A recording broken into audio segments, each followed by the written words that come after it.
커버드콜 ETF 보고 이거 매달 이자 주는 상품이네? 이렇게 생각하시면 정말 위험합니다. 이건 예금 이자가 아닙니다. 은행 이자도 아니고 확정 수익도 아닙니다. 겉으로는 매달 돈이 들어오는 것처럼 보이는데 안쪽 구조를 보면 내가 주가 상승분 일부를 포기하고 그 대가로 현금을 받는 구조입니다. 이 차이를 모르면 분배금은 받았는데 계좌 전체는 줄어드는 일이 생길 수 있습니다. 요즘 많은 분들이 커버드콜 ETF에 관심을 갖습니다. 왜냐하면 말이 너무 달콤합니다. 매월 분배, 연 몇 퍼센트 분배율, 월급처럼 들어오는 현금 흐름, 특히 은퇴하신 분들이나 노후 현금 흐름을 원하는 분들은 이 말에 눈이 갈 수밖에 없습니다. 은행 이자는 낮고 주식은 무섭고 그런데 이건 매달 돈을 준다고? 이러면 솔직히 관심 생기죠.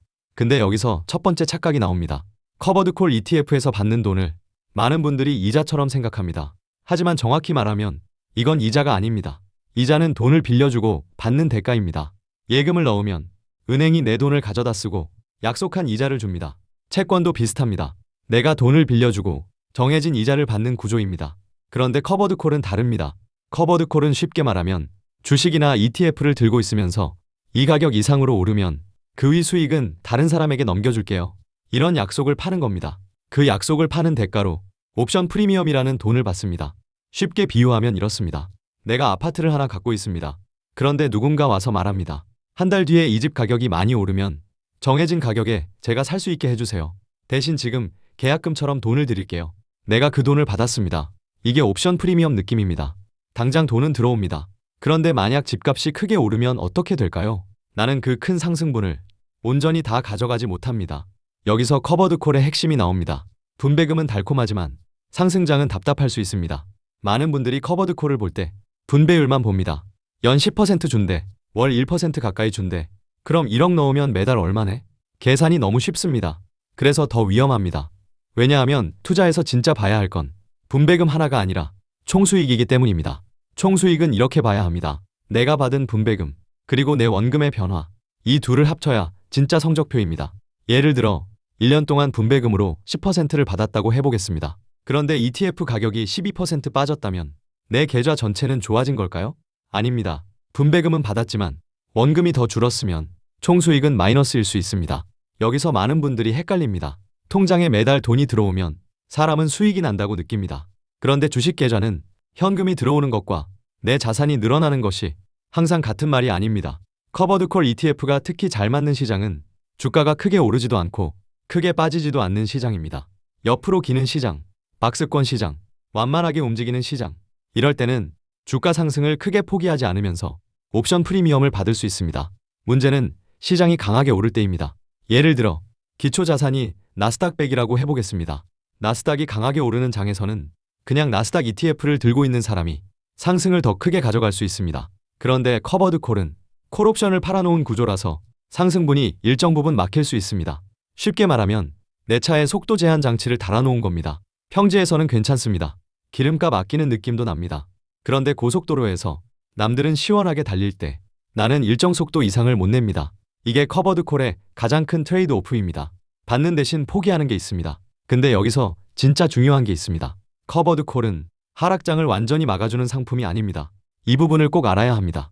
옵션 프리미엄을 받으니까 조금의 완충 효과는 있을 수 있습니다. 주가가 살짝 빠질 때는 받은 프리미엄이 충격을 줄여줄 수 있습니다. 그런데 시장이 크게 빠지면요? 그때는 ETF 가격도 같이 흔들릴 수 있습니다. 우산을 들고 있다고 해서 태풍을 막을 수는 없는 것과 같습니다. 작은 비는 막아줍니다. 하지만 폭풍이 오면 몸이 젖을 수밖에 없습니다. 커버드콜 ETF도 마찬가지입니다. 하락 리스크가 사라지는 게 아닙니다. 단지 일부 완충이 있을 수 있는 구조입니다. 그래서 매달 돈도 주고 하락도 막아주고 위험도 낮다. 이렇게 단순하게 보면 안 됩니다. 투자는 항상 대가가 있습니다. 그리고 또 하나, 분배금이 높다고 무조건 좋은 상품이 아닙니다. 분배율이 높아 보이는 상품일수록 반드시 봐야 할 게 있습니다. 첫째, 기초자산이 뭔가? 나스닥인지 S&P 500인지 개별 종목인지 반도체인지 테슬라인지 엔비디아인지 기초자산에 따라 위험이 완전히 달라집니다. 둘째, 옵션을 얼마나 자주 파는가? 매월인지 매주인지 매일인지 구조가 복잡해질수록 초보자는 이해하기 어려워집니다. 셋째, 분배금의 재원이 뭔가? 진짜 운용에서 나온 수익인지 옵션 프리미엄인지 일부는 자본을 되돌려주는 성격인지 확인해야 합니다. 넷째, 총 보수가 얼마인가? 분배금만 보고 들어갔는데 비용이 높으면 장기 수익률에 영향을 줍니다.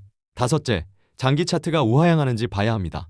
분배금은 계속 받았는데 ETF 가격이 계속 내려가면 내 돈이 천천히 녹는 구조일 수 있습니다. 여기서 50대 이상 투자자분들이 특히 조심해야 할 부분이 있습니다. 노후 자금은 한번 크게 줄어들면 다시 회복하기 어렵습니다. 젊을 때는 시간으로 버틸 수 있습니다. 월급도 있고 추가 투자도 가능하고 기다릴 시간도 있습니다. 그런데 은퇴 자금은 다릅니다. 매달 생활비로 써야 합니다. 병원비도 생각해야 합니다. 갑자기 목돈이 필요할 수도 있습니다. 그래서 노후 자금은 얼마를 주느냐보다 얼마나 안정적으로 유지되느냐가 더 중요합니다. 커버드콜 ETF는 현금 흐름을 만드는 데 도움을 줄 수 있습니다. 하지만 원금 안정 상품은 아닙니다. 예금처럼 생각하면 안 됩니다. 연금처럼 확정 지급이라고 생각해도 안 됩니다. 채권 이자처럼 고정 수익이라고 생각해도 안 됩니다. 이건 옵션 전략이 들어간 주식형 상품입니다. 이 한 문장을 꼭 기억해야 합니다. 커버드콜은 이자가 아니라 전략입니다. 그럼 커버드콜 ETF를 아예 보면 안 되느냐? 그건 아닙니다. 어떤 분들에게는 포트폴리오 일부로 활용할 수 있습니다. 예를 들어 시장이 당분간 크게 오르기보다는 박스권으로 움직일 것 같다고 보는 분, 매달 현금 흐름이 필요하지만 전체 자산 중 일부만 배치하려는 분, 상승장을 100% 따라가는 것보다 분배금을 받는 구조를 선호하는 분, 이런 경우에는 검토 대상이 될 수 있습니다. 하지만 절대 하면 안 되는 방식이 있습니다. 첫째, 분배율만 보고 전 재산을 넣는 것. 둘째, 예금 대신이라고 생각하는 것. 셋째, 원금이 절대 안 줄어든다고 믿는 것. 넷째, 월분배금만 보고 총수익률을 안 보는 것. 다섯째, 상품 설명서를 안 읽고 이름만 보고 사는 것. 이건 정말 조심해야 합니다. 분배금은 앞문으로 들어오는데 원금은 뒷문으로 나갈 수 있습니다. 투자에서 무서운 건 손실이 한 번에 보이는 게 아니라 천천히 줄어드는 걸 수익처럼 착각하는 겁니다. 마지막으로 이렇게 정리하겠습니다. 커버드콜 ETF를 볼 때는 딱 세 가지 질문만 하시면 됩니다. 첫째, 이 돈은 이자인가? 옵션 프리미엄인가? 둘째, 분배금을 받은 뒤에도 내 원금은 유지되고 있는가? 셋째, 상승장을 포기하는 대가를 내가 이해하고 있는가? 이 세 질문에 답을 못하면 분배율이 아무리 높아도 잠깐 멈춰야 합니다. 투자는 항상 겉에 적힌 숫자보다 안쪽 구조가 더 중요합니다. 커버드콜은 나쁜 상품이라고 단정할 수 없습니다. 하지만 매달 돈 주니까 안전하겠지. 이 생각은 위험합니다. 결국 핵심은 이겁니다. 배당률보다 중요한 건 내 계좌 전체가 실제로 늘고 있느냐입니다. 분배금은 소리입니다. 총수익은 성적표입니다. 우리는 소리에 혹하지 말고 성적표를 봐야 합니다. 이런 식으로 어려운 경제 상품을 돈의 흐름으로 쉽게 풀어드리겠습니다. 경제스타 구독해두시면 시장 볼 때 훨씬 편해집니다.